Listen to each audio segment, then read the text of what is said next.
In today's episode, we're going to be looking at Brisbane Lions, how they won in 2022, and we've got a special guest. So we've got DR joining us today.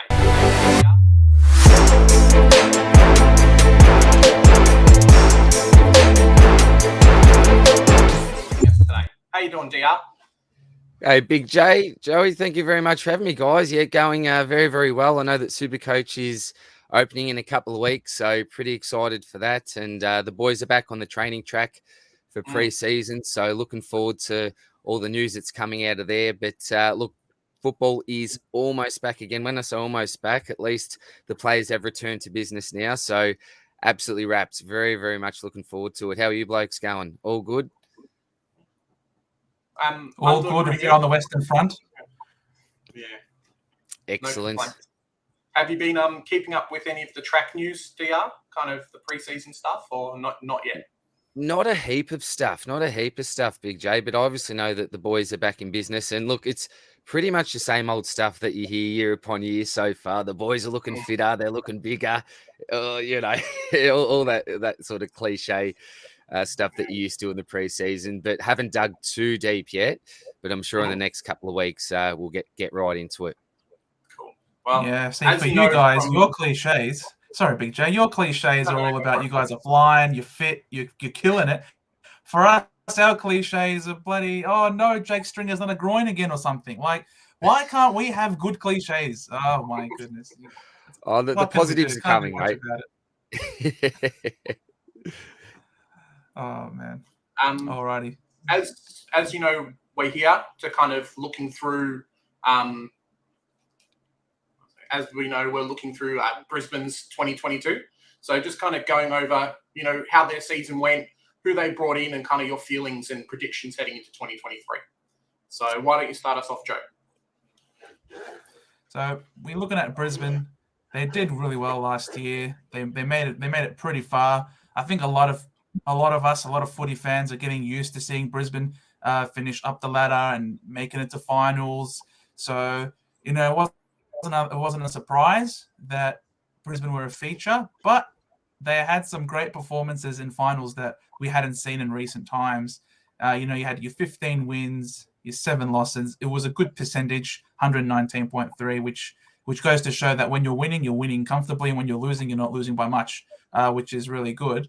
And what we thought was your best performance for the year was when you got that finals win over Richmond that opened things up with Joey Danaher in the goal square. We thought that was your best performance of the year, which was a big milestone. I think will pave the way for what's to come in the coming years. What do you think of your year that's gone by, DR?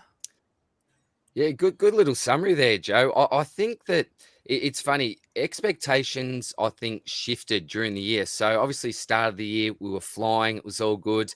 My expectation was at least top 2 to finish the season, but we sort of just made it towards the end of the season there. We're looking pretty shaky. Had a couple of big losses against Melbourne, which I think really dented our confidence as supporters as well. So, look, to finish, 6th, I think, overall on the ladder, it was a little bit disappointing.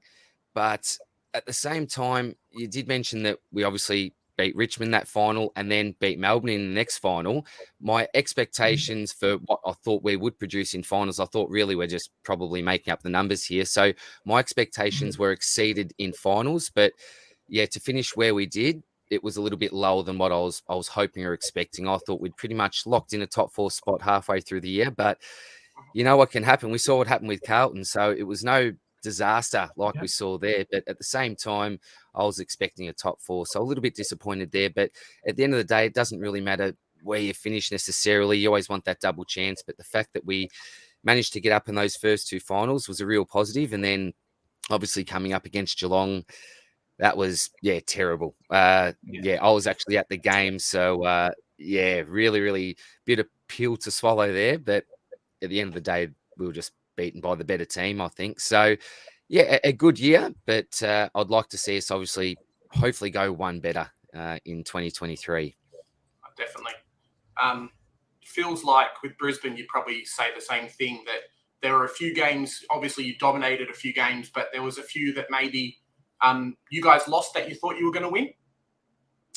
Yeah, and I think it was the same for most teams, wasn't it? You always come up against, Hawthorn was one that you were expected to win and went down. That was a bit unexpected. We came home pretty strong, but just left our run too late. But I think I was saying last time when we were doing the draft video that if any team's really 5% off these days, you're going to get rolled. It's such an even competition. It doesn't matter if you're in the top 8 or down the bottom half of the ladder. If you don't show up, you're simply not going to win. So hopefully we can get a little bit more consistency in some of our performances and not drop the head as easily. But yeah, I think it can really happen to any team these days. Yeah, definitely true. And then some luck with injury. I mean, one of those games that you dropped that you normally wouldn't have dropped was the game against us when we went up to the Gabba, and you guys had like 7 people or 8 people out with like COVID.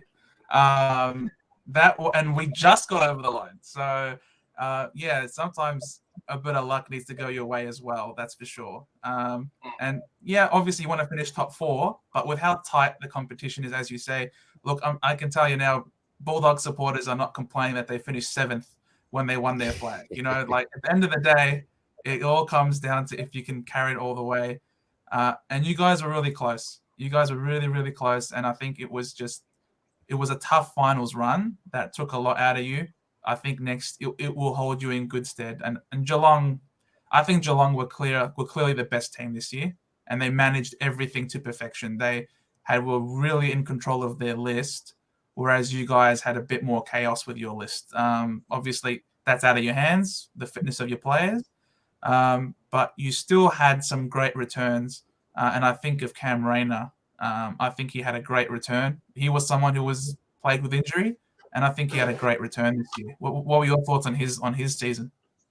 Yeah, look, my expectations for Cam weren't too high at all. Just the fact that he was returning from that knee. I just wanted him to play out the season without re-injuring it or, any major injuries occurring again. So just the fact that he managed to play out the season was fantastic. And then I think he had a real breakout game. I think it was against St Kilda, where he shushed the crowd. A few goals during that game, a couple of really crucial ones. That was the same game where Max King kicked about 25 behinds, I think, and kept us in the game for a while there. But look, I am expecting pretty big things from him this year. He's had that year to, dust the rust off, I suppose, get back into the system, build his fitness levels up again, get used to being in the contest, a little bit more confidence in his body, hopefully. And so as a number 1 pick, I know that you look at Andy Brayshaw, who's almost won a Brownlow medal.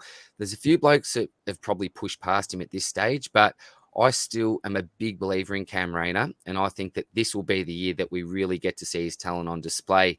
The main issue, I suppose, is the fact that people are looking for him to transition into the midfield, but it's pretty tight for spaces there at the moment. So if he is going to play any midfield this year, he'll just pinch it and play the majority of his minutes forward. We've really stacked our midfield at the moment with the additions of, Dunkley, Ashcroft. We've got to find a spot for him. There's lots of players that can run through there. Someone like a Zach Bailey is another one. Obviously, Hugh McCluggage is running through there.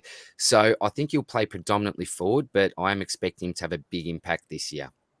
Yeah, it can be pretty tough too for those younger players who are coming off, substantial injuries to have an immediate impact. So it's probably a good thing that you guys are so stacked, like you're saying, in the midfield. There's not that pressure initially to go in and start dominating, right? That's exactly right. That's exactly right. And that's why I really love Dunkley as that big body in there. He'll just be that consistent pillar, that defensively minded midfielder that'll do wonders for us this year. Fingers crossed. I'm hoping that he'll be, part of the difference that'll allow us to go to the next level. Well, and he's got experience pushing up forward. And as you say, Big J, speaking of Dunkley, I think that's a good transition to our next section here. We're talking about the arrivals of the big man himself. Sick and tired of all the changing positions, sometimes pinch hitting in the ruck. He's going to play where he belongs full-time, I reckon, or close to full-time. They're up there in Brisbane, along with Jack Gunston and Connor McKenna. A nice, sneaky little pickup there at the end as well for free. So those are some sensational arrivals there for Brisbane. Oh, absolutely over the moon. I think it's the best trade period that I think we've been involved with. If you add the draft into it as well, obviously picking up Fletcher and Ashcroft. But I think with the 3 blokes you see on the screen there, Dunkley, I just mentioned, he's that defensively minded midfielder. With Gunston, the perfect McStay replacement, and also a swingman that can go back if needed as well. And McKenna's just a real bonus. If we can get back to 2019 Connor McKenna, and I think that's a pretty big ask, but if you can get close to that level with the speed that he possesses, it's just another weapon that we've got coming out of the back line, or even pushing up to a wing, to a half forward. I think that it could be a pretty versatile type player. And he's someone that I think is just a big bonus to have. We didn't pay anything for him, didn't need to trade for him. I think he's a category B rookie, or he's some type of rookie. I'm not sure what the categories are, etc. But just a fantastic pickup for absolutely nothing. And you see the blokes that we've lost there. Berry just wasn't getting a game. Good luck to him. I wish him the best at Gold Coast. McStay, he is a bit of a loss for us, and he was a real soldier for us. But the replacement we see there on the left-hand side with Gunston is more than adequate. And the other blokes that have been delisted there, Mitch Cox was one of those mid-season recruits, just didn't really manage to get his way into the side. McFadgen, pretty unlucky with injury. We had high hopes for him at the start. He was an academy player, but just couldn't really get his body right. Eli Smith was a first-round pick, part of the Dane Beams deal as well. So he never actually debuted. We thought that there are a few times where he would. For those of us that play Supercoach, we've probably thought about starting with him in our preseason sides as that mid-forward, but never really made it. Uosis is just delisted back to Ireland. And, the big boy, Mitch Robinson, he's been wonderful for the Lions. Absolutely love Mitch. But, a few players have passed him. Blokes like Dev Robinson in particular have gone past him now, which is unfortunate for Mitch, a great soldier. But I think if you look at the departures aisle there's not too many big names. Nothing that's really going to hurt us, I don't think, anyway.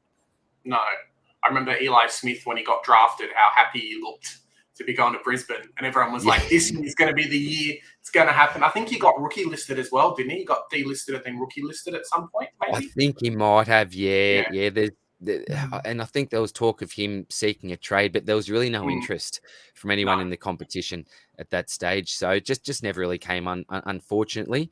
But he should be a good local footy player, or even at the VFL. I'm not sure what his plans are going into the future, but good luck to the young man anyway. Yeah, definitely. It sucks when you have a first-round draft pick not really pan out, but we can guarantee that these first-round draft picks, they're gonna pan out. They're gonna be good. There's no doubt about these ones. Oh, tell us a bit about Will. Tell us about Will and Jasper, please. Oh, I'd tell you, I put a tweet out saying it's like you find your Christmas presents early in your parents' wardrobe, because we knew what we were getting this year, but they were bloody awesome presents, weren't they? So Will, obviously son of Marcus Ashcroft, who was a legend there, triple premiership player at the Lions, is a pretty plain type player, Marcus, and that's meant with all due respect. There's nothing flashy about him. Didn't do anything too exciting, but just really did his job every week. So fantastic player. I think he's very close to having the game's record at Brisbane as well. If he doesn't have it, this is Brisbane Lions. So I think Kevin Murray has it for Fitzroy, but very close. So great player in his own right, his father. But Will, widely regarded as the best player in this draft. Big J, obviously pretty disappointed, I'd imagine, that he did nominate as a father's son. There was no guarantee because he was obviously living in Melbourne. He had lived in Brisbane before previously, and his dad was working up at the Gold Coast Suns. I think his dad had retired before he was born, or very close to, so he didn't see much of his old man play, I don't think. But really, this guy is the complete package, the absolute complete package. Compared to Sam Walsh, he's the ultimate professional. One thing that really, really impressed me was that there was an interview with him, and they asked him, well, what was your focus once you knew that you were going to get drafted? And I thought that he was just going to give the cliche, continue to get fitter, stronger. But what he actually said was his focus really shifted to trying to get some of his teammates drafted as well, and really helping them to build up their skills. And I thought, well, for a young man, 18 years of age, to have that sort of team first mindset, isn't that terrific? And he's obviously the ultimate professional, trains hard, the hardest work in the under-18s comp. He's a perfect blend of inside and outside as well. So I think when he comes in next year, he'll probably start more on the outside, I think, probably on a wing or a flank, but certainly capable as well playing in the inside. But I don't expect him to get a heap of minutes there originally, because we've got a fair bit of depth there at the moment. But in years to come, he'll transition, I think, into what Sam Walsh has done, really. He went lots more into the inside this year and the end of last year as well. And he just really is that complete type player, really hard runner. Maybe he could work a little bit more on his defensive running. I probably wouldn't have had to do that as much in the competition that he's been involved in the underages. But yeah, super, super excited about this bloke. And the fact that we're able to pick him up as a father-son without really a decent pick to hang our hats on, what a bonus. So absolutely wrapped with him. And young Jasper as well. Don't underrate this fella, because if he didn't have back issues at the moment, so I don't expect a lot from him next year, maybe towards the end of the season, might get a few games here and there, but it will all be about rehab for him. But once he does get his body right, he'll be really fighting for one of those wing spots. A terrific runner, really good skills on it as well. Another professional. He'll be learning off Will Ashcroft. Another thing with Ashcroft as well, he selected the number 8 jersey. So on one side, it's going to be the great Lachie Neale, and on the other side, it's going to be Jared Berry, who is our most professional young player, in my opinion. So he's got the best of the young, and then the best of, obviously, well, the Brownlow medalist in Lachie Neale, who, again, is a true professional. So, yeah, super excited about both of these blokes. Expect Will to play every game if he's fit next year. I don't think that's too out of the realms of possibility. People may say you're getting a little bit confident there, but this bloke is absolutely elite. Anyone that's followed the under-18s comp will know what this man can do. He's an absolute monster, and he's done it playing senior football as well for Brisbane's VFL side. One game of best on-ground performance. I think he averaged around 30-plus touches as well. So he's an absolute gun. And Fletcher, probably more for the future, but after next year, once he gets his body right, and hoping he'll be really fighting for a spot in the 22 there. So absolutely wrapped. Rookie draft there. Relisted Leicester. There was a little bit of contention about that with Lions fans. Some people said, well, he's definitely not 22. Why not just get him to be, a reserves player, captain the reserves, but not on the Brisbane list per se. But I actually like that because he knows the system back the front. He's a bit of a swing man. He can play down back. He knows the role well. Great leadership as well. So I didn't mind doing that. And Cockatoo, yeah, well, worth giving him another shot. I think decent type player, but my expectations for Cocky have probably come down, I think, in the last year. And this guy has the best name in the comp, the Cat B rookie, Brain. I was going to say, I saw this guy and I'm like, what? Really? Yeah, Pinky in the Brain. I don't know if you guys used to watch that, the mouse. What was it on Channel 2? Pinky in the Brain. So we call him Pinky. And another father-son here, Daryl McDowell White Jr. So NBL background, obviously Daryl White, one of my favorite players to watch. I'll tell you what, if you haven't watched too much of Daryl White, there's a couple of YouTube highlights videos. I think they go for about 3 minutes each. Every second of that 3 minutes is unreal. You'll really enjoy it. So do yourselves a favor. Anyone that hasn't watched the great Daryl White play, he's like this just Inspector Gadget type. He was unbelievable. And his son is a bit of a similar mold, I think, to that. So pretty exciting. He's more of a project type player. Only got back into football pretty recently, I think, after not really making it to the top level of basketball. So, I think if you look at this crop as a whole, super exciting. And what we had to actually give up or pay was chicken feed compared to what we really should have had to pay, I think, anyway. Yeah, I think that's the one takeaway I'll really have from Brisbane this year is that all the players you brought in, you basically spent nothing on them, right? Like a lot of the, a couple of first rounders, I think, for Dunkley, and then Ashcroft basically for free, Jasper Fletcher similar as well, and you didn't even end up going into points deficit for next year. So it's pretty amazing. That was a real bonus, and hats off to our recruiting team as well, because to get all those blokes in, and then you look at this crop here from the draft, you think, how on earth did they did it? But it was very astute trading, banking points into this year's draft, a lot of swapping of picks. There was, I think, another swap on the night as well. It was just smart recruiting by our blokes. And they knew what they were doing the whole time. And if they didn't, they made it up pretty well as they were going on the run. So I think realistically, from a Brisbane's fans' perspective, you couldn't have asked for anything more.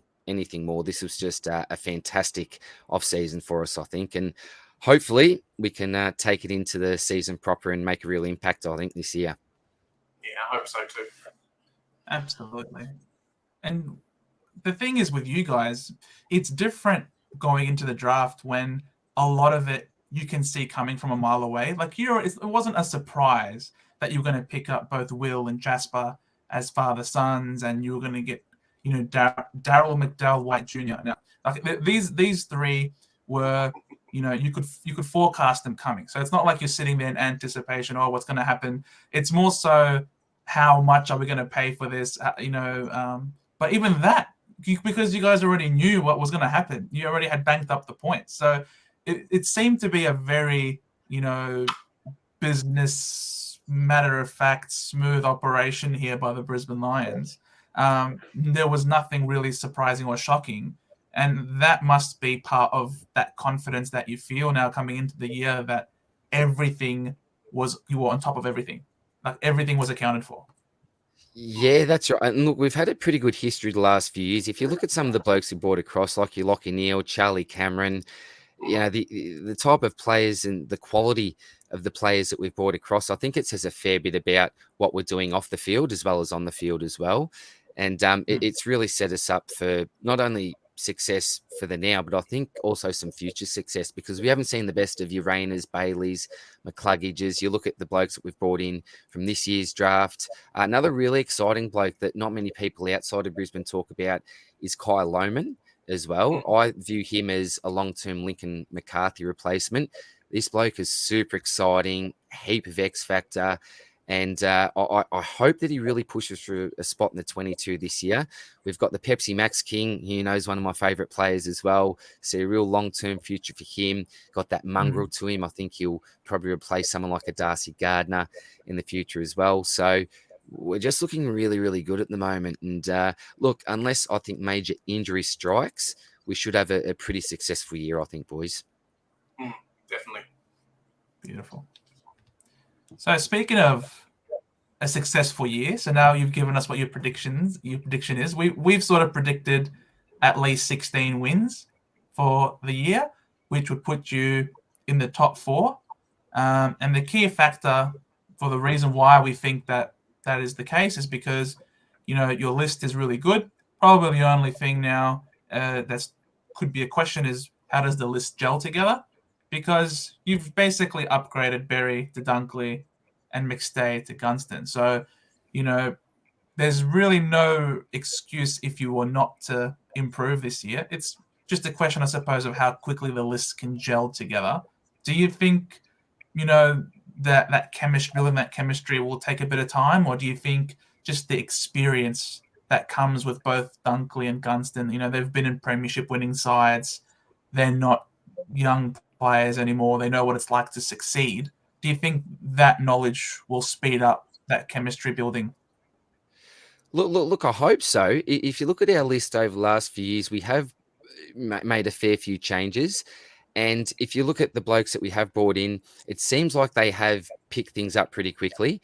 It's actually buying into the system. So I think if you're not buying into the system, then you're doomed from the start. But I think every player that we actually been across has really bought into our system really well. Your Birchells, your Hodges, those more experienced type players seem to fit in really seamlessly. So I hope that they will gel together pretty quickly. I think a lot of it also comes down to that off-field culture, having trust in your teammates as well, because that can be hard to build, I'd imagine, moving to a new side. But I think we've got history that will suggest that hopefully it should happen sooner rather than later. But it's something that I probably haven't thought about a lot, is the list gelling together. And it's a really good point, because there are likely going to be at least 3 changes into our best 22 this year. And what's going to happen, I'm not too sure. But fingers crossed that it won't take too long, boys, and they'll be working on this sort of stuff during the preseason like the professionals that they are. Yeah, maybe they've got some off-season camps picked out or something, They normally go down to Tassie, actually, to escape the heat. So Fags is down from Tassie. There used to be a couple of Tassie boys there. Mitch Robbo was obviously from Tassie as well. So they usually go down there. What they're going to do this year, I'm not too sure, but they like to actually get out of the heat, whereas other teams look to actually move to the heat at times as well. But another great thing for the Lions is the fact that our centre at Springfield is now complete as well. So state-of-the-art facilities there.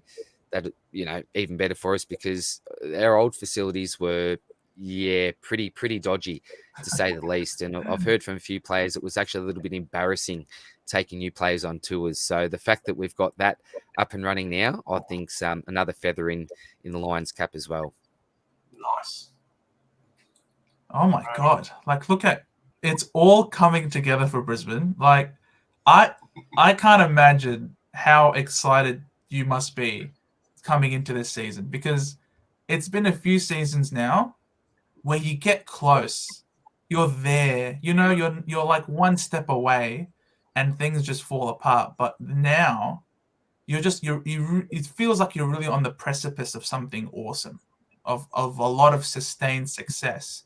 And I'm excited for you guys. Like You're a I'm good not a man. big Brisbane fan at all. I'm a diehard Dons man, but I just have so much respect for you that you really make Brisbane a bit more appealing to me. It must be so incredible for you right now, this position that you're in.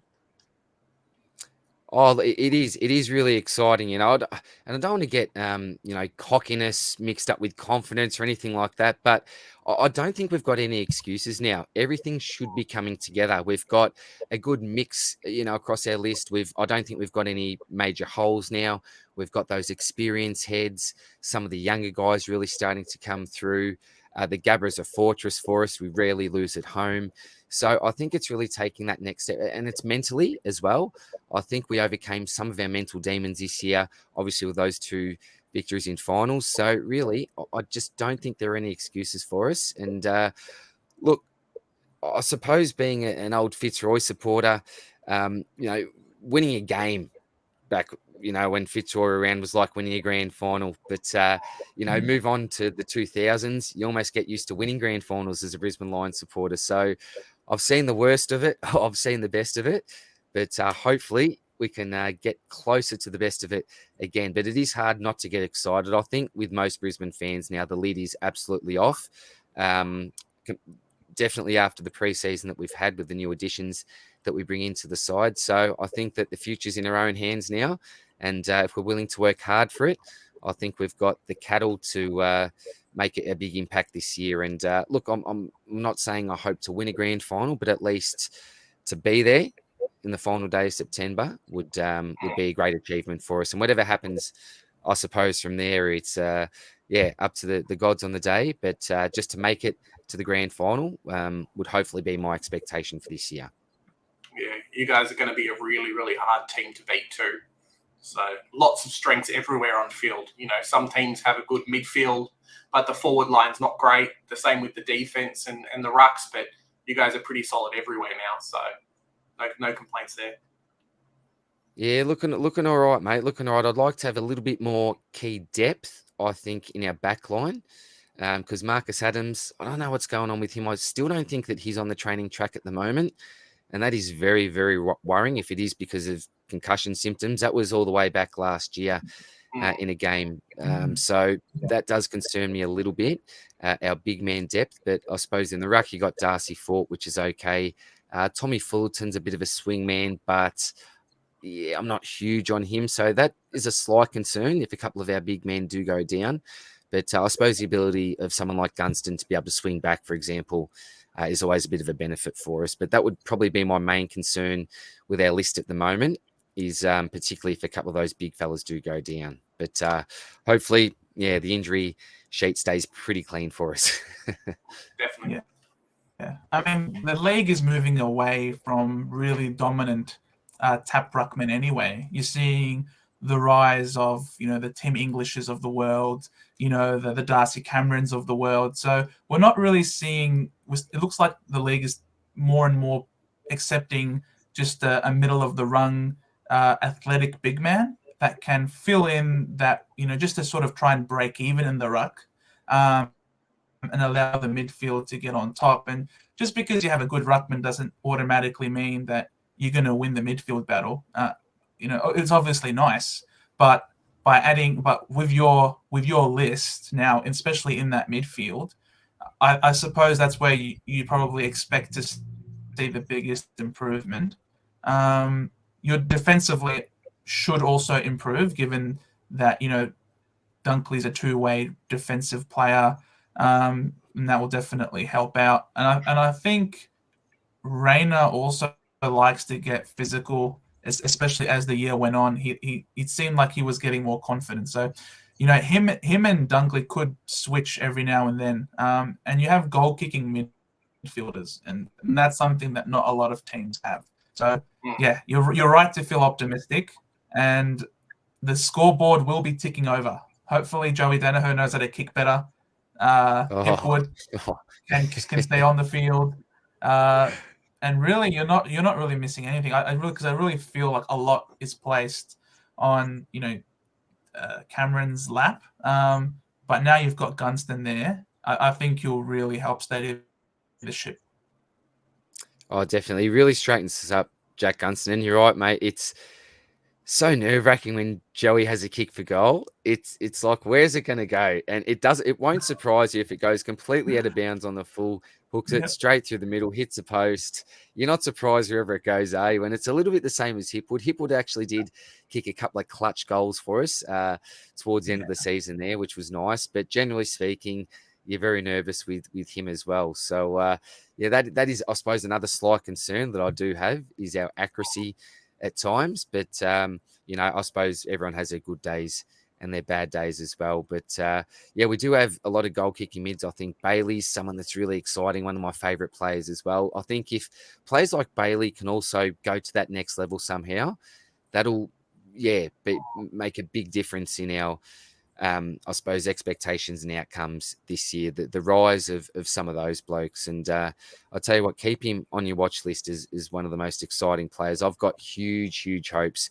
for Zach Bailey. I just love watching this bloke play. And, he can easily bob up with 3-4 goals a game. Really smart type player. But I think he needs to just work on a little bit more of his fitness and probably get a little bit more defensively minded. I think he can certainly get off the chain, but often forgets that he's actually got an opponent, I think. So there's a big improvement area for him. But when he does get on loose, super exciting. Yeah, the Rat Bailey.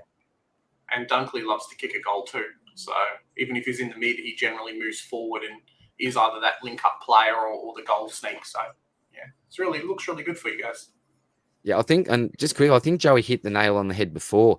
I think with that midfield split, I want to see Dunkley in there, at least 75% of the time. And I think that would be a really nice switch because you'd want Rayner in there just as that impact type player. And maybe when Dunkley is resting forward, Rayner could be that bloke to really come in and have a quick impact. So I really like that idea from Joey before as well. I think that makes sense.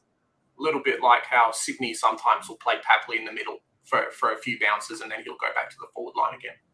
That's it. Yeah.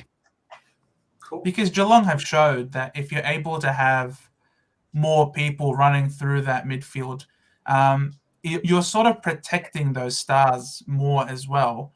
And by having less time, they tend to be more fit. They're able to run out the game more when the game is on the line. I think the way Geelong really manage their midfielders' minutes will really rub off on a lot of teams. And if you have more players able to run through there, I can only see these players able to back up week upon week a lot better and push deeper into September without having that fatigue that I think we saw in Brisbane last year. So, you've got another blueprint now, a winning blueprint from Geelong on top of a better list. It's a lot to look forward to, that's for sure. It is, mate. It is very exciting. And I think there'll be a few teams that are looking to emulate a lot of what Geelong did last year. And, once you have got that blueprint, there's a lot of competition for that blueprint, isn't there? So it's going to be really interesting to see not just how Brisbane line up next year, but I suppose across the competition, what trends we sort of see early on the season. I'm really looking forward to seeing what goes on, how it plays out. Yeah, definitely. Oh, well, thanks, DR, again for coming on the show today. Really, really insightful with all your news and how you're feeling about Brisbane this year. Hopefully everything works out for you guys and we'll see you back in September. Much appreciated. Thanks for having me on, Big J. Always great chatting with you two legends. And fingers crossed we can actually deliver on these expectations. I think as long as you get to the top 4, you get that double chance, anything can happen from there. And as you said before, mate, the Dogs in 7th place. Anything can happen as long as you finish in the top 8. But hopefully we can go a little bit better next year. And hopefully the Roos and the Dons as well have successful years. And I don't know if you blokes are going to be doing a preview on your teams, but if you are, certainly looking forward to hearing about that and watching that vid anyway, blokes. Yeah, they'll be coming up soon, I think. So, yeah. Yeah, there will be a review for every team. We started off with the Lions. I think they're the most exciting team coming into this year, and they're my tip for the flag next year. So Love it, take mate. that as you will. I'm obviously I don't have my crystal ball out, but that's my tip, and I'm looking forward to seeing just how right or wrong I am. I hope you're bloody right, mate. I hope you're bloody right. And if they win, we'll do the beers on the head challenge. So 100%, mate. 100%. I've got to outdo the last one. Easy. All right, Awesome. I'll catch you next time. Good on you guys. Appreciate it. Take care. See ya. See you guys. Bye.